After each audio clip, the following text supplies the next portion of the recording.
Bonjour et bienvenue sur Air and Crypto. Aujourd'hui, étudions le projet Alephium. Ceci n'est pas un conseil en investissement. Alephium est un projet de blockchain de Layer 1 qui se positionne à mi-chemin entre Bitcoin et Ethereum en termes de structure et de fonctionnalité. Tout comme Bitcoin, il utilise un mécanisme de Proof of Work pour sécuriser le réseau, mais il l'améliore pour le rendre plus efficace énergétiquement. En parallèle, Alephium adopte également des smart contracts, comme Ethereum, mais sous un format différent, basé sur le modèle UTXO. Ce modèle, utilisé par Bitcoin pour la gestion des transactions, permet d'implémenter des contrats intelligents de manière plus sécurisée et économe en ressources. Technologie et innovation.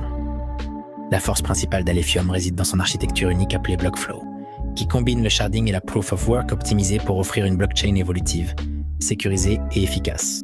On appelle ça le Proof of Less Work. Le sharding divise le réseau en plusieurs chaînes parallèles appelées des shards, permettant de traiter les transactions simultanément et d'augmenter le débit global. Cela permet à Alephium de scaler efficacement, avec un potentiel de plusieurs milliers de transactions par seconde, surpassant les capacités de Bitcoin, environ 7 transactions par seconde, et Ethereum, autour de 30. Depuis peu, un nouveau système de minage très efficace a été introduit pour le réseau Alephium. Ce système a contribué à une augmentation significative du hash rate du réseau, ce qui a entraîné une hausse de la difficulté de minage.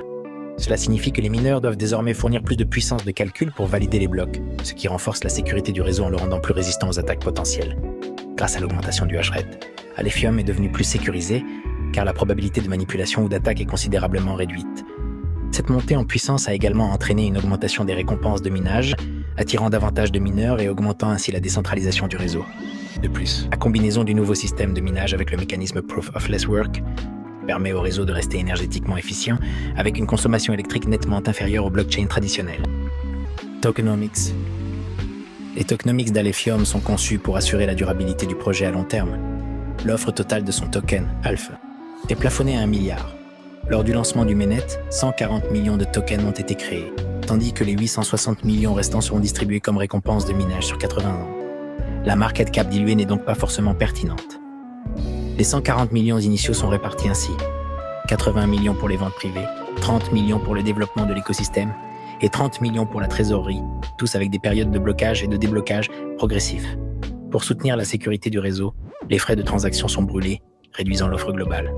Le mécanisme Proof of Less Work ajoute un burn supplémentaire lorsque le hash rate et la consommation énergétique augmentent. Analyse technique. Le token d'Alephium s'échange aujourd'hui à 1,30$ avec une market cap à 118 millions de dollars, ce qui le place dans la fourchette basse des middle cap. Lancé début 2022, son prix n'a pas bougé pendant presque 2 ans. Puis il a connu une phase haussière propulsant son ATH à 3,75$, soit plus d'un fois 30 en quelques mois. S'en est suivi une belle correction pour venir toucher les 1$, puis une nouvelle hausse sur les 2$. Au niveau de la market cap, notre ATH se trouve à 275 millions de dollars, puis oscille entre les 110 et les 180 millions. Donc, on voit ici notre phase haussière, puis notre canal baissier. Les lignes de tendance nous indiquent plusieurs points importants. Utilisons les retracements de Fibo afin de confirmer nos supports et résistances. Les 786 nous montrent un support fort. Effectivement, c'est notre point le plus bas sur cette tendance et il vient croiser notre ligne de tendance basse. On peut en déduire que c'est un bottom fort en 1$ et qu'on pourra difficilement descendre plus bas. Les 618 représentent une deuxième zone intéressante, devenue support, puis résistance, à nouveau support et désormais résistance. C'est donc un point clé à surveiller. Donc, si on suit notre raisonnement, si on se fait rejeter, on peut facilement aller chercher les 1$ à nouveau afin de remonter avec plus de force. En observant le RSI, on voit que notre point le plus bas est également le bottom de cette tendance, confirmant ainsi notre idée de dernier support. On évite de passer en surchauffe pour retrouver la fourchette basse. On est en ce moment autour des 35, donc presque en survente. En couplant cette information à un autre indicateur, tel que les volumes, on peut obtenir une information assez intéressante. Les volumes sont très faibles, donc peu d'échanges et le RSI est très bas. Bien que survendu, il y a de moins en moins de vendeurs. Ça peut donc nous indiquer une bonne zone d'achat. En utilisant les moyennes mobiles, on voit qu'on s'est fait rejeter 2 fois par la 200, puis 1 fois par la 100. La 50 va croiser la 100 à la baisse, mais la 100 peut venir croiser la 200 à la hausse, ce qui sera signe d'un beau retournement. On voit donc une belle compression-accumulation. Nous avons donc nos zones d'achat, ici représentées en vert. Nous retenons 3 zones importantes. La zone 1 avec un alpha entre 1,50$ et 1,20$. Ensuite, la zone 2 avec un alpha entre 1,20$ et 0,90$. Et la zone 3 en dessous des 0,90$. Attention tout de même au momentum et à la période où l'on se trouve évidemment. Regardons maintenant les targets de vente en cédant des extensions de Fibo. Notre première cible.